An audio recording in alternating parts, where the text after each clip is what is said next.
Hello, my dear! Hello, mga my dear Aquarius! Kumusta po kayo, mga my dear? This is going to be your first 15 days of May, mga my dear. First 15 days of May. This is from May 1 hanggang May 15, 2025. And this is a general reading. So, reminder lang, mga my dear, na ang gagawin natin today ay general reading. So, hindi po ito 100% na mag-resonate para sa ating lahat. So, please, mga my dear, lower your expectation pagdating po sa mga general reading. Okay, my dear, 8 cards. 8 cards para sa ating mga my dear Aquarius. Let's start your reading. Tingnan natin. Ano kaya ang first card mo, my dear? First 15 days of May, Aquarius. First 15 days of May para sa ating mga my dear Aquarius. Okay? The Four of Sword. Okay? So, sa energy, my dear, ayusin lang natin pagkakahawak. Sa energy, my dear, ng Four of Sword, ang nakukuha ko dito, my dear, it's time to pray. Yun ang nakukuha ko, my dear. Medyo naging highlight yung nandoon, my dear, sa sa background. Okay? So, posibleng pray, meditation, kung nakikita nyo ng very, very close. Ayun. Parang, sa likod kasi, my dear, yung parang bintana doon, merong bata na parang nakaluhod siya, my dear, sa isang nakaupo sa upuan. Parang bata na nakaupo sa, parang siya nagpipray. Yun ang na-highlight ko, my dear. Okay? Na-highlight sa card na to. Okay? Ito namang nakahiga dito, my dear, it is also a sign kasi naka-close yung kanyang hands ng ganyan. So, I think this is the time, my dear, na you need to pray. Okay? Kung ano man yung pinagdadaanan mo, talagang you need to pray, kinakailangan mo talagang magdasal, kinakailangan mong magnilay-nilay, o kaya kung ano man yan, okay? It's more on meditation, sabihin na lang natin, okay? So, tingnan natin, my dear, bakit ganyan? Okay, the Queen of Pentacles, okay. So, yung nakaupo doon at saka ito ay parehas, okay? I hope you can see. Sana nakikita mo siya. Basta yung nakaupo doon na babae sa likod is parang ito siya, the Queen of Pentacles, okay? So, kinoconnect ko yung mga cards. And, I think meron ka pinagdadaanan na may kinalaman sa usapin ng pinansyal, okay? You need to ask some guidance, my dear, sa mga araw na ito, okay? Para hindi lalong lumala kung ano man yung pinagdadaanan mo as of this moment, okay? I think meron talaga mga problem na may kinalaman sa usapin ng pinansyal. Pumapasok, my dear, na energy as of this moment na posible, my dear, na napapagod ka rin, my dear, o nakakaramdam ka ng pagod na may kinalaman sa trabaho or mga obligation, my dear. More on money connected siya, my dear. Okay? And, mamaya ko na dadagdagan. May gusto ko sabihin, pero mamaya ko na sasabihin. Okay?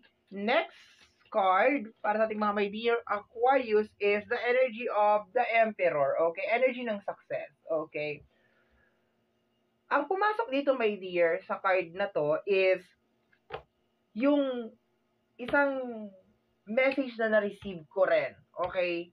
Nung ako'y, or every time na ako'y pinanghihinaan. Okay? So, nung na-receive ko to, nasa moment ako, my dear, na parang hopeless ako sa kung paano ko ipagpapatuloy yung buhay ko kasi sunod-sunod yung mga problema, yung mga ganon, okay? And I would like to share it to you, my dear Aquarius.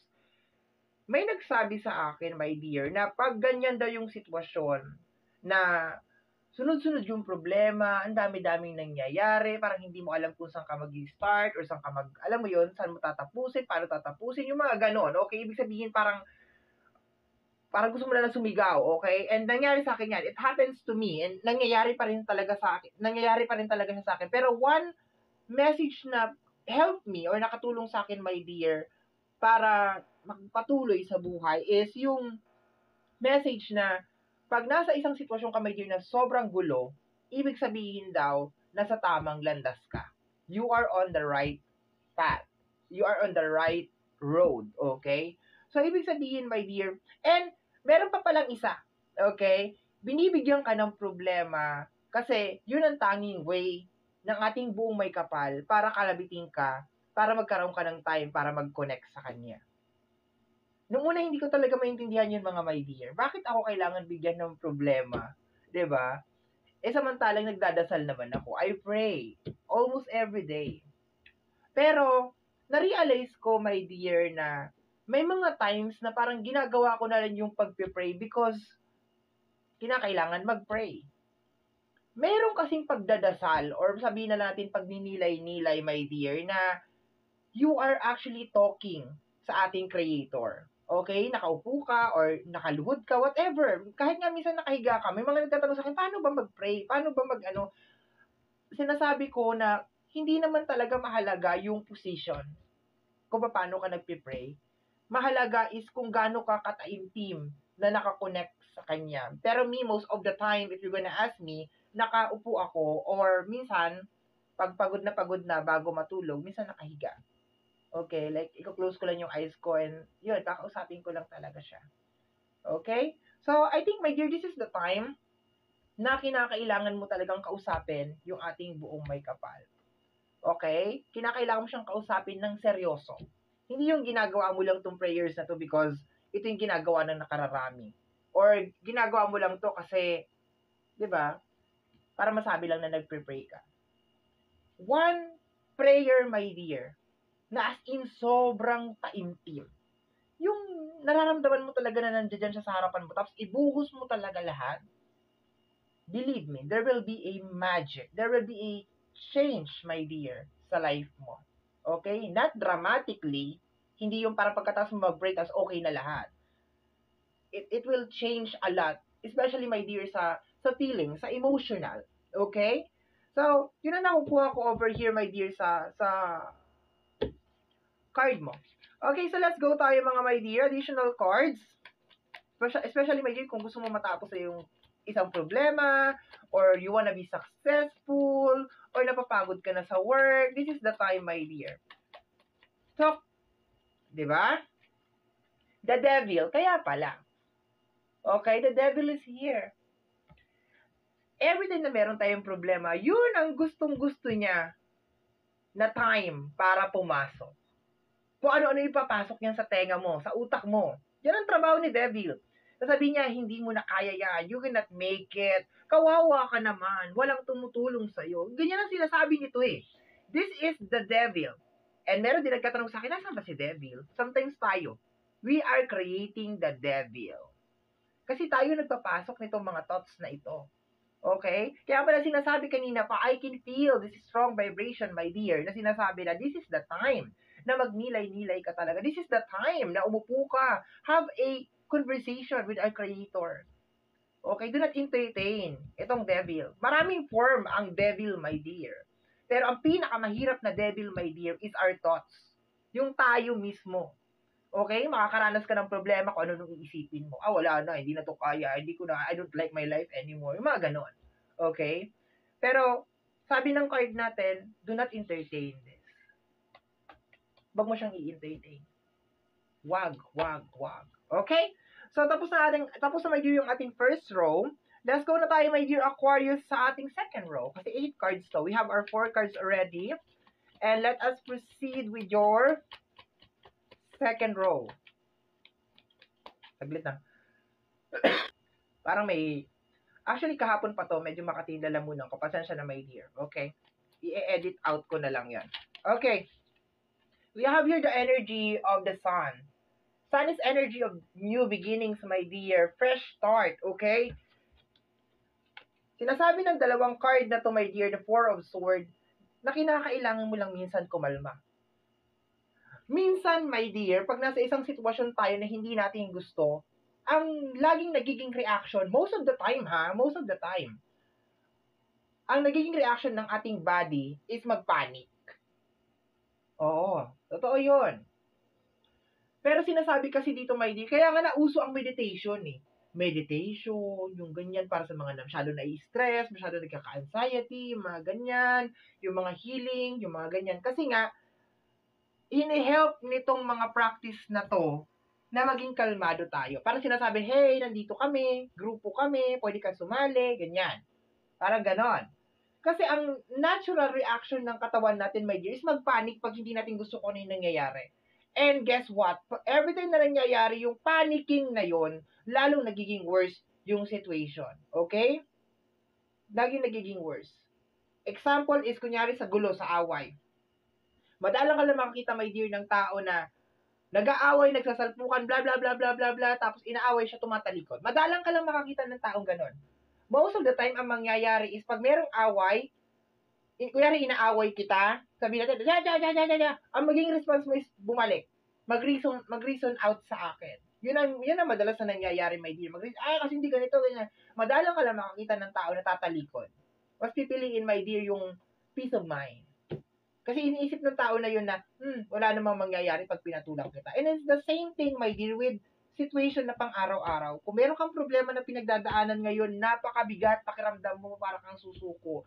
Sometimes, kinakailangan mo lang talagang umupo. Huminga ng malalim. Try to relax, okay? Of course, huminga ka rin. Huminga ng breath, inhale, exhale din, ha? Mamaya huminga ka lang, tapos hindi ka na huminga ulit. Okay, inhale, exhale din. Okay? And then, just relax. And just pray. O, isa sa mga way is just pray. Okay? Sun card, sinasabi, my dear, ma-overcome mo to. Matatapos to, my dear. You don't need to panic. You don't need to panic. Hindi mo kinakailangan magpanic. Hindi mo kinakailangan magpakanega. And you need to remember, my dear Aquarius, na hindi lang ikaw ang nakakaranas ng mga ganitong problema. Halos lahat sa buong mundo. Maliban na lang kung pinanganak ng may gintong kutsara sa bibig. Okay? So, let's go tayo, my dear. The next card, last 3 cards tayo, mga my dear. Last 3 cards. Last 3 cards, mga my dear. Aquarius. Okay? We have here the Page of Pentacles. You can start. Okay? Sinasabi ng card pa ulit-ulit, you can start. Pwede ka mag-umpisa. Okay? It really doesn't matter kung ano nangyari. Pwede ka lang mag-start. My dear, hindi ko lang to kino-close, my dear, ha?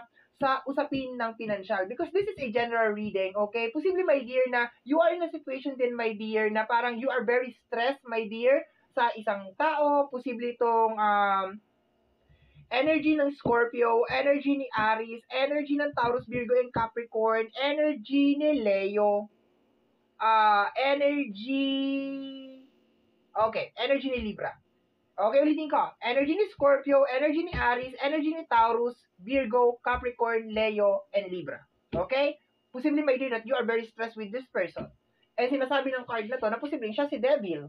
Okay? So, you need to let go this. Sabi, wag mo i-entertain si Devil sa mga araw na to. Okay? Just move on. Ganun lang. Last 2 cards, mga my dear. Last 2 cards is the energy of the Queen of Swords. Okay, don't ask any explanation. Okay, wag ka na mag-ask. If just in case meron mga tao, my dear, na meron ginawa sa'yo hindi maganda, just don't. Tama na. Ginawa na nila kung ano yung ginawa nila, that's it. Okay? And kung sa situation mo naman to, tatanungin mo, bakit? Sa dinami-dami ng tao, bakit ako? Sabi ko sa'yo, my dear, sometimes, gumagawa ng paraan ng ating buong may kapal to reach out. Binibigyan kanya ng problema. May dahilan yan. Nangyayari sa iyo yan, may dahilan yan. Hindi nga ibibigay sa iyo yan ng walang dahilan. And ibinibigay niya sa iyo yan, my dear, kasi alam niyang kaya mo. Okay? Hindi niya ibibigay sa iyo yan ng hindi mo kaya. Hindi nga sa ibibigay yan, my dear, ng walang dahilan. Okay?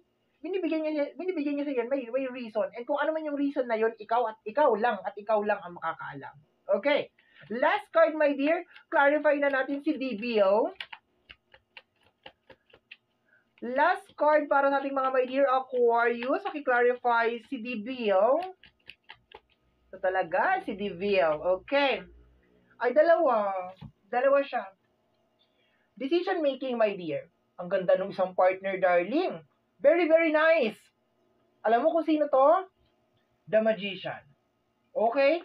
Pagtabi-tabihin ko yung tatlo, ha, bago tayo mag-closing remark. Sino ba to? Si DBO, the Two of Wands, and the Magician. Magician.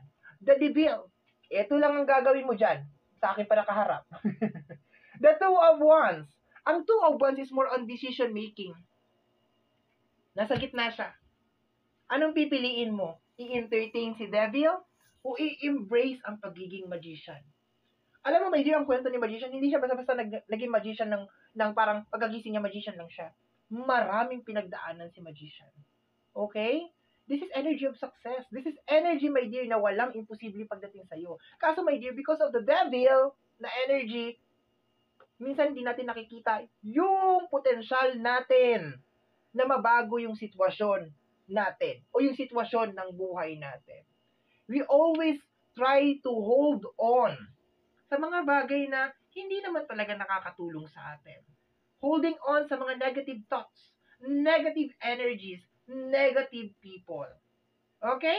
So, last card natin over here, bonus, my dear, ang magician, nasa sayo. Kung paano tatakbo ang iyong first 15 days of May. Magpapatuloy ka bang mag-entertain ng devil energy? And maraming form to. This could be your thoughts, this could be people, this could be energy, okay? Patuloy mo bang i-entertain ito, my dear? Or is about time to embrace kung ano tong pain inside you. Make it a power, my dear. Okay? Use it as a weapon to start all over again. Okay? Yan ang reading mo para sa yung first 15 days of May. Somehow, my dear, kung nagustuhan mo ito, especially kung napadaan ka lang, don't forget to subscribe. At my dear, ang notification bell para ma-update ka sa aking mga upload. Kung napapanood mo, my dear, sa ating YT or YouTube channel. Kung napapanood mo naman ito, my dear, sa ating Facebook page. Don't hesitate, my dear, to like and follow, my dear, ang ating Facebook page. If napapanood mo naman ito, my dear, sa ating TikTok, don't hesitate na rin, my dear. Huwag ka na mag-alinlangan na i-follow na rin ako, my dear, sa ating TikTok account. Free to like, free to share, free to comment, mga my dear, sa lahat ng ating mga videos. Once again, my name is RJ, also known as Apo J. Maraming salamat po. And until next time, bye-bye. Thank you, my dear.